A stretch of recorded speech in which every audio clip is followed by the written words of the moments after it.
Hello everyone, my name is Amrita Roy and I'm from Group 50, Section 18. So today I'm going to discuss about how ancient civilization appropriated geographical space and created administrative zones, mainly focusing on one monarchy. So for this, we have to understand what is political space.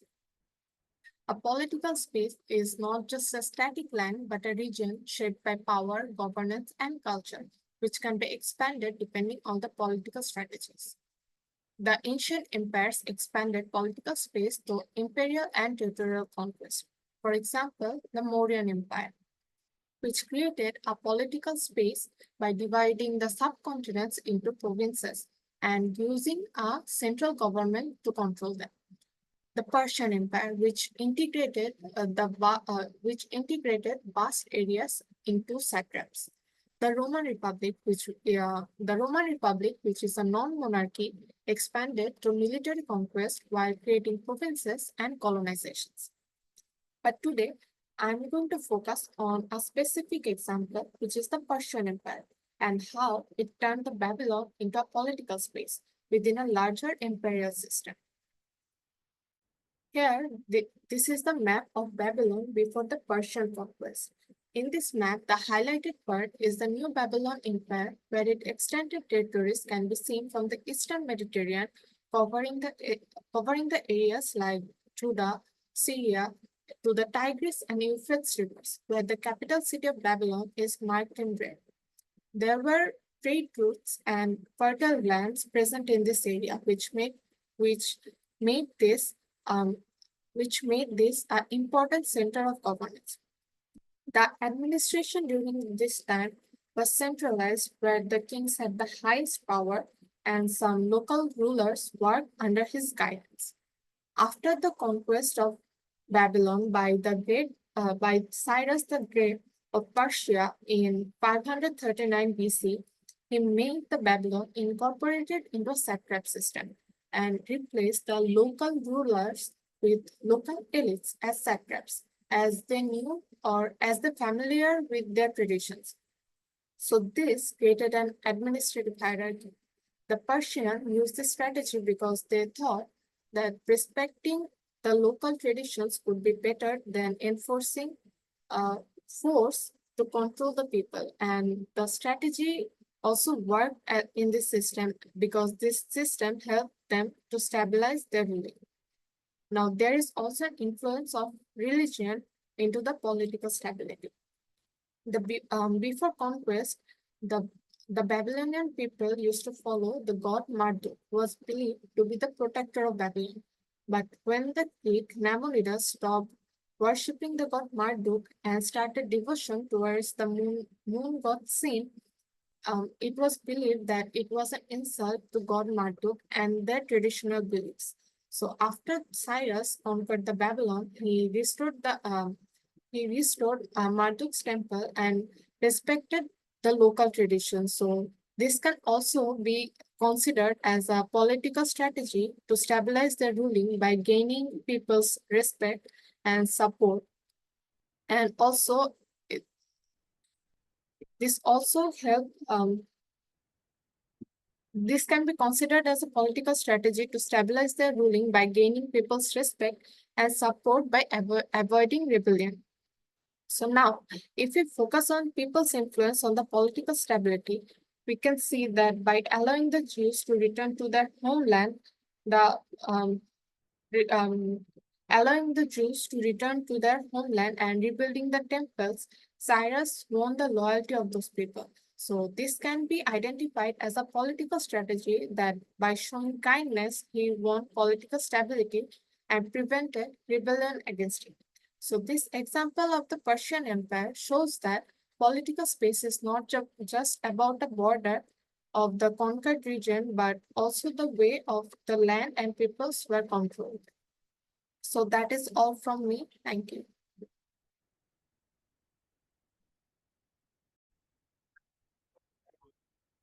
Assalamu alaikum, sir. I'm Shatisha from Group 18. Now I'll talk about part one, non-monarchy. In non-monarchy, there is geographical things, the geographical space, the administration zones, the people, the society, the religious, and the political things.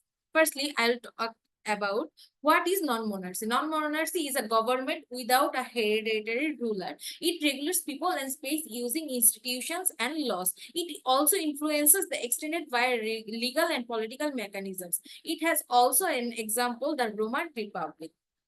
So now I'll talk about the history of Italian Peninsula and Roman Republic. Italian Peninsula is diverse ethnic and political groups. The Etruscans lived in north. The Latins and Romans were in central region. The Samnites occupied in south central area. The Greek colonies known as the Magna Graecia.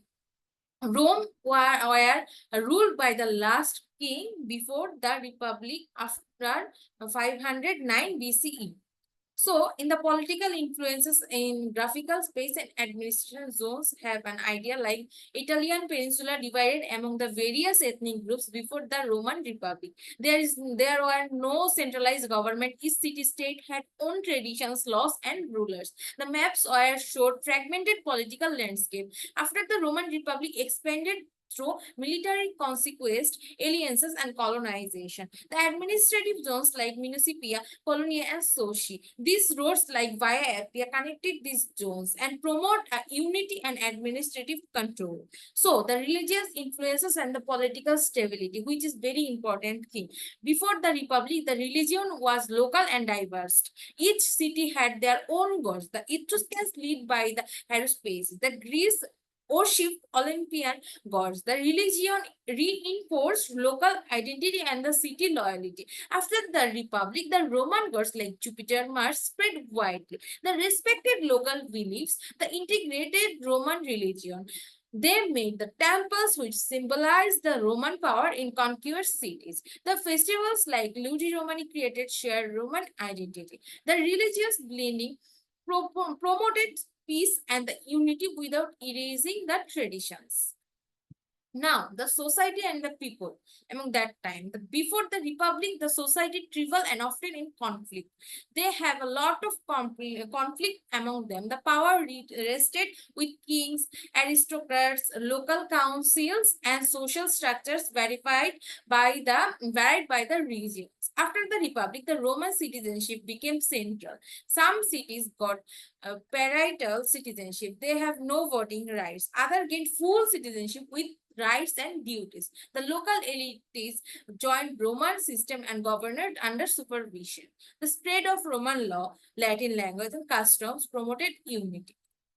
Now, in the conclusion part, I'll talk about the before republication and after republication. So, before the Republic, the Italian peninsula had rival tribes and no unified identity. The Republic introduced centralized governance with flexible zones like Municipia, Colonia, and the Socio, etc. The religion, roads, and laws and citizenship unified diverse groups, and political space became a corporative system, not just domination. And we can say and we also can say the Roman Republic refined how non-monopolies could interact with geography by combining the colonization, alliances, and providical systems. They all are connected with each other. And religion became a unifying force, and roads, laws, shared citizenship connected the diverse population. This shows how the Republic used geography for the governments. And also, after this republication, the political power became centralized yet adaptable with administrative zones. So, we can say it is a very good thing, very good republication. So, that's all. Thank you so much.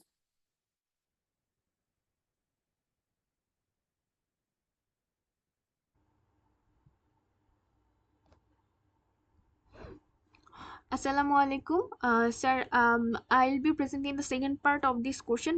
I'll be presenting the part of analysis focusing on defining bureaucracy and analyzing how administrative hierarchy helps implement the rule of law and governance. This analysis based on two civilizations, the Assyrian monarchy and the Roman monarchy. I am the first presenter of my sub little group. I am Arefa. Um, To begin, I used a definition of bureaucracy from a website ThoughtCo, which summarizes Max Weber's theory. Weber defines bureaucracy as a system of administrations where officials follow a strict hierarchy, work is divided by specialization, and everything is governed by formal rules. There's no personal bias. Decisions are made through structured roles, written records, and clear authority lines. In simple terms, bureaucracy is a way to make the state work smoothly, to pass laws, collect taxes, manage public duties without chaos or corruption. And this structure is especially important in ancient empires where governance had to stretch over vast territories and diverse population. Mm, let's see how this applies in real examples. First, the Assyrian Empire, the monarchy used bureaucracy as a powerful governing tool. The king was at the top of the hierarchy, considered semi-divine, and appointed provincial governors known as saknu. These governors managed everything: law enforcement, tribute collection, even military mobilization. What's interesting is the Assyria didn't just rule through fear, they ruled through structure.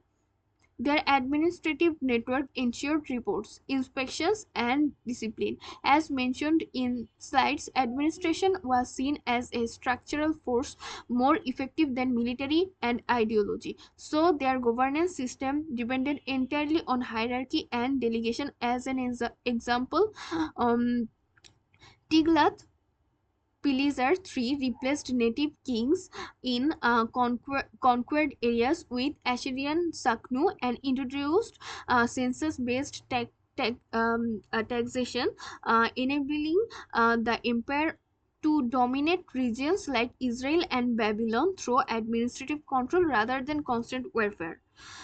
Now, compare this to the Rome Republic, a non-monarchical system. Rome had a different structure. At the top was the Senate, made up of elite patricians. They came migrants like consuls and praetors, and finally citizen assemblies that voted on laws.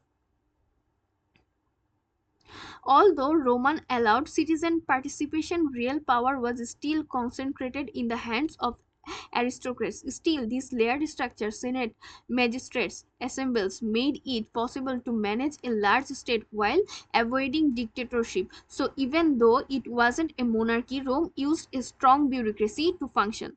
A real example this can be seen after the First Punic War, where Rome annexed Sicily as its first province. The Senate appointed a praetor and supporting officials to manage taxation, legal disputes, and grain supply. This allowed Rome to govern Sicily efficiently without a king or military occupation, demonstrating the practical strength of its bureaucratic structure. Now I have to compare the workings I found, the readings I found in the website ThoughtCo and the scholarly source. Name Postgate. Okay, the ThoughtCo website defines bureaucracy as a system built on rules, hierarchy, and administrative efficiency, all designed to implement law and manage power. Postgate, writing especially about the Assyrian Empire, gives us a real historical example of that theory in action. According to Postgate, the Assyrian king governed through an intensely organized administrative system. Provincial governors has fixed responsibilities like record keeping, tax collection, mobilization troops, and maintaining order, all under strict control from the capital. He emphasizes that this system was not chaotic or improvised. It was a highly documented, tightly managed, and deeply hierarchical, matching Max Weber's definition almost perfectly. So yes, the website definition and the scholarly source clearly align. Postgate shows as the Assyrian bureaucracy was a practical tool to ensure obedience, order, and governance. In short, the Assyrian state didn't just survive on force; it survived because of structure. To conclude, bureaucracy is not just a theoretical concept, it shaped the daily reality of ancient empires. In Assyria, bureaucracy helped extend the king's control across vast regions, and this is confirmed by both Postgate's scholarly research and the general definition of Thoughtco. In Rome, a different kind of structured system allowed elites to govern alongside limited civic input. In both cases, administrative hierarchy was the backbone of the state power, a way to implement law, organize society, and control people. So whether we look at the website's definition or a historian's detailed study, we came to the same answer: effective governance always relies on the well structured systems. Thank you so much, sir. This was all from my side. Assalamu alaikum. I am Mohammad Irfan Islam Ratu. In this part, I will talk about why the structure of governments is important. It's not just like a theory; it's how insurance system work. A very good structure helps a society organize power, make laws, and protect itself from threats. It's not just about who's in charge, but how everything is set up to keep thing working. This is structure help governments make laws, fix problem, and keep order. This was really important for big cities, big civilizations like Assyria and Rome, which ruled over many different people. Uh, in slide 2, let's start with Assyria. It had a monarchy with a clear chain of command. At the top was the king, who had total power and was believed to be chosen by the god. Below him were governments called Sakin. These people collect taxes, manage the military, and keep records. Everything was organized like a chain of command with clear responsibilities. A historian name, the historian name was Postgate, said that this system worked really well. The king's power spread across the empire, not just through force, but by giving others authority to carry out orders. This helped Assyria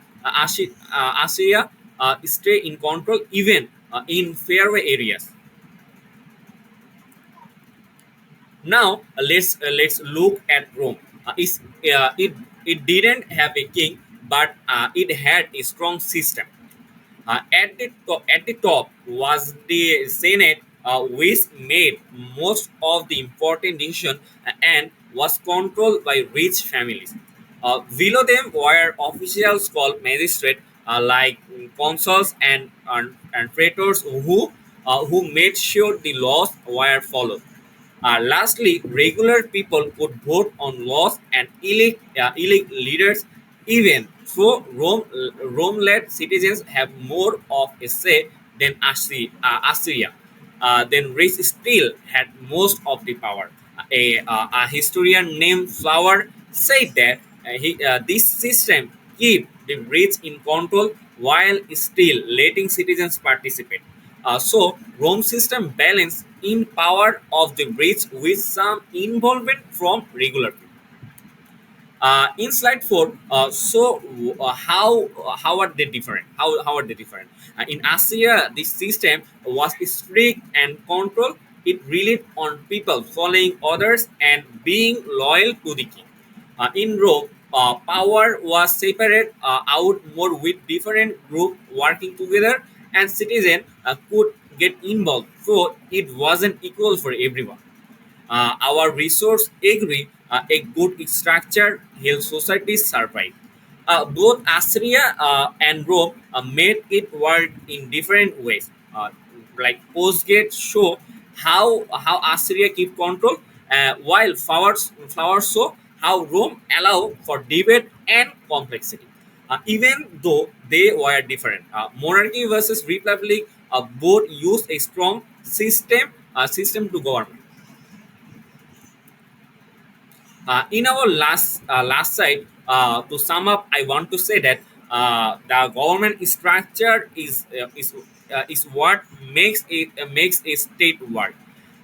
Then Assyria keep control with its strict centralized system, but Rome created order by making leadership from the rich and regular people. Rich and regular people. Our sources agree. Whether centralized or spread out, a good system help this empire survive. Then the big what is a big takeaway? A strong structure, whether in incident or modern times, is what turns power into lasting governments. That's all from me. Thank you, everyone. Thanks. Assalamualaikum. Okay. Greetings, I'm Fahmida Azad Onanna, and today I'm going to give a presentation on the third part of our section where I'll discuss the definition of political ideology, its impact on empires and countries, and the root sources of political ideology. Firstly, let's define what political ideology is. According to the article by Freden, a political ideology is a set of beliefs, values, and principles that shape how a society should be organized, how power should be exercised, and what policies should be implemented. Next, let's explore how political ideology affects an empire or a country. Political ideology guides decision making at every level. It is crucial for setting a nation's direction as it shapes policies and governmental goals. Political ideology influences how resources and opportunities are distributed among citizens, affecting cooperation, social cohesion, and the ability of the state to maintain order. It also plays a significant role in determining the type of government a nation adopts, whether it can be a monarchy, democracy, or oligarchy. According to the website Etho, written by Matthews Barduzzi's, political ideology shapes the structure of institutions and how power is distributed. Furthermore, it impacts lawmaking by determining priorities, who receives the protection, and whose interests are represented. However, if these beliefs are enforced too rigidly, they can create divisions within society. Political ideologies may evolve in response to create new circumstances or resist change entirely, which can affect government stability and lead to crisis. Now, I would like to discuss the possible sources of political ideology. Ethics. Moral ideas about what is right and just influence laws and social norms. From the text by Anthony Black, Solon thought that if the rich acted on their greed, it would harm society. To prevent this, he encouraged moderation as an important civic rule. He wanted to balance selfishness with laws that protect the poor. Human nature. Different views on whether humans are good, rational, selfish, cooperative affect political systems. Anthony Black's textbook explained that Aristotle studied 158 constitutions and found that humans need a political community or polis. He thought Carthan's mixed constitution, which combined kings, an oligarchic council, and a popular assembly, was better than simple forms of government. Religion or myth. Throughout history, divine authority has supported political power in different ways. In ancient Egypt, the Maimonides theology showed that the Pararoth as the earthly auras responsible for keeping cosmic order. The lament for you are from the Mesopotamia indicated that gods could turn away from the kings who were failing, which could lead to changes in leadership. In Rome, Pliny and Youngers backed strong central control by emphasizing divine rule, while both Egypt and Mesopotamia considered their rulers as God. Greco-Roman traditions showed a conflict between human leaders and divine authority. Resource and power distribution. The way economic resources and social connections are shared influences who has power and whether beliefs support or challenge social hierarchies. Athens used legal changes to reduce inequality, while Rome relied on conflict, and Sparta's unwillingness to change led to its decline. These examples show how the economy impacts political stability. Polis. In the ancient polis, active citizenship and civic participation became essential to supporting democratic and republican ideologies. Public space. Public spaces for discussion and gathering reflect our belief about citizen rights and participation. Warrior aristocracy. In some societies, military elites or a few wealthy individuals holds political power, promoting hierarchy, discipline, and stability over popular rule. Oligarchic Council. According to the journal published by Sarjito and Republic of Indonesia Defense University, when a small group of landowners or wealthy elders holds power, they often focus on keeping things stable and protecting this interest of the elite. Here are some sources that have been used to write this part. Thank you for listening. Hello everyone, I'm Tahmin Rahman from Section 18 and today I will briefly compare the political systems and laws of Mauryan Empire and Roman Republic. I will also talk about how both followed a pattern described in Aristotle's political cycle theory. Let's look at the Mauryan Empire first. It was monarchy starting by Chandragupta Maurya in 322 before Christ. In this system, the king had full control. The government followed dharma, which is basically moral law, and political book called the Arthashastra, written by Kautilya. The king was advised to act smart and quickly. One quote from Arthashastra says, "The king shall lose no time."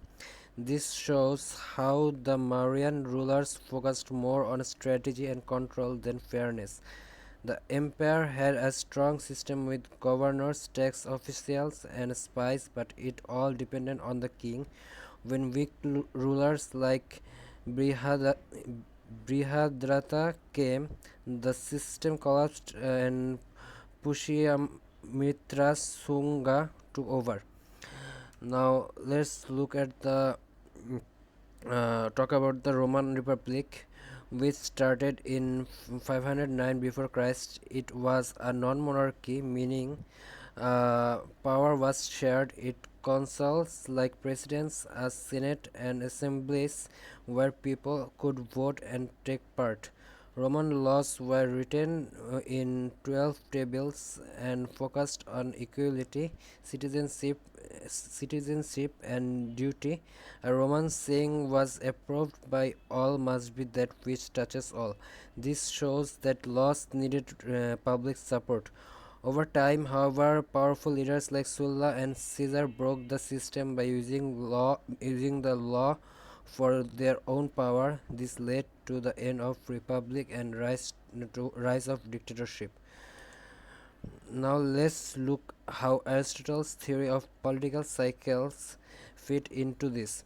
Aristotle said political system follows a cycle: monarchy, tyranny, aristocracy, uh, oligarchy, democracy, chaos, restart, and this goes over and over again. In the Mauryan Empire, it started strong, like with kings like Ashoka, but later became weak and collapsed, just like Aristotle described. In Roman Republic, even though it allowed people to vote and participate, rich leaders slowly took over. It turned into a dictatorship under Julius Caesar, which also follows the cycle. So what can we learn? Even the best laws can fail if the system is strong, leaders are corrupt, or values are lost. Most Maria and Rome teaches us that laws must be backed by strong institutions, good leadership, and public trust to work properly. Thank you. That's all from me. And here are some reference I used. Thank you.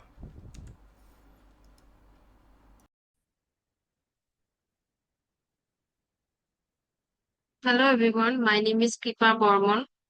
Me and my friend will cover up the fourth part of the assignment. I'm going to talk about how female were treated or what were the roles um, in monarchy such as Egypt and India in society, laws and politics. At first, I will talk about the Egypt. In Egypt, women had more legal freedom than other civilization. They could own land, sign contracts, and can even inherit property. They could attend festivals and they have their own businesses.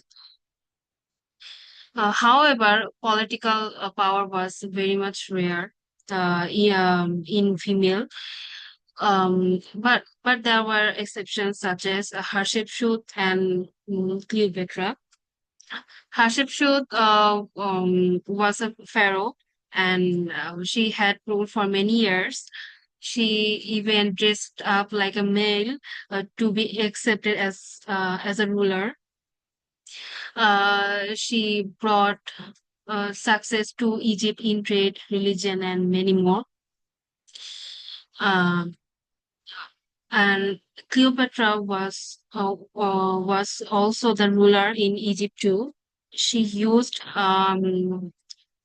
clever diplomacy, such as forming alliance with um, Julius and Mark Antony in order to protect her kingdom. Uh, Now I'm going to talk about the India. In early Vedic period, women were very much respected. Women like Gargi, uh, she had been recognized as an intellectual woman.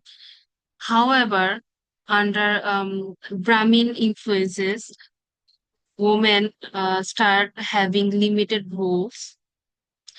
Um, who- then somehow regions like Parvati, Nayanika, they had political power.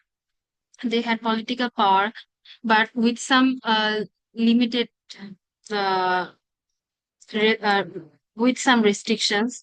They always had male control on them. So in India, female were always controlled by social customs and patriarchy.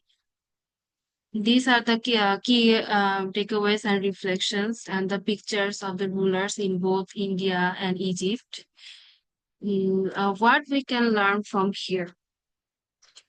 In both Egypt and India, few women reached power, and those who did, like Hatshepsut and Cleopatra, had to work hard to be expected.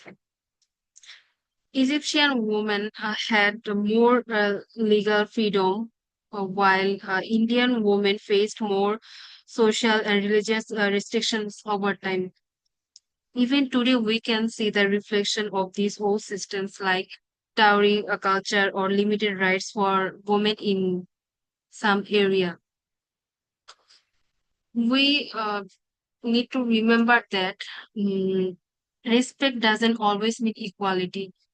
In a cultural aspect, women always been honored as goddess, but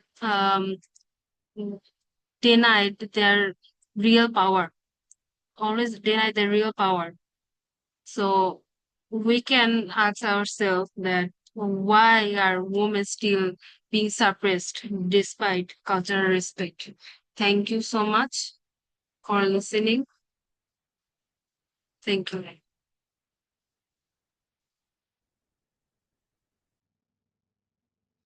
Hello, good morning, sir. I'm Arnab Bhattacharya from section 18 of HAM 101. Today I'm talking about the presentation. My presentation topic is the gender relations and status, social and political position of women in non-monarchy.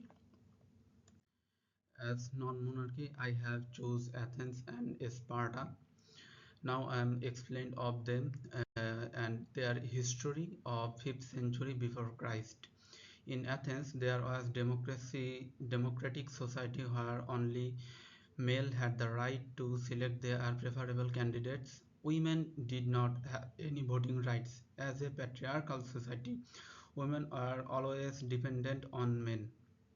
Their main job was to bear children, preferably, and household works. On the other hand, Sparta was an oligarchy society, which means some small groups of people control the whole power. Though women had no political rights, they had an independent lifestyle. Women took military training as men took and nourished themselves as warriors. Also, they are involved in domestic activities. Women obligate rituals. In ancient Athens and Sparta, religion and lifestyle are very different. Their common god was Zeus, but Athenians worshipped Athena, the goddess of wisdom. In Sparta, people followed gods like Ares, the god of war, and Artemis, the god of hunting. Athenians believed women should stay home, do homework, housework, and be obedient and loyal. On the other hand, Spartans focused on strength, reading, writing, and poetry, along with the physical training. They also had the Laconian dance to show both beauty and strength. Marriage in Sparta was unusual. For example, brides had to shave their heads and wear men's clothes, and husbands visited them secretly at night. Also, Spartan women's aim was to marry healthy partners to carry strong children. Women's socio-political position. In ancient Greece, the role of women in Athens and Sparta were very different. Athenian women mostly stayed at home, worked as housewives, took care of the children, and had no political rights at all. Their main job was to serve their family quietly. In contrast, Spartan women were trained to be strong, like warriors. They took pride in giving birth to brave soldiers and were part of tough society. If a child was born weak, it was often left to die, and only the strong were allowed to live. Both Athenian and Spartan women were deprived of political power. Legal and economical position of Athenian and Spartan women. In Athens, women were economically dependent on men and were not allowed to own property or earn money on their own. They mostly stayed inside the home. They believed on myths like Demeter, the goddess who controlled the harvest. In Sparta, the situation was quite different. Spartan women could own land, manage farm, and had more control over property, especially because men were often away at war. This gave them more economic power and independence compared to Athenian women. This is all from my side. Thank you for enjoying my presentation. Thank you.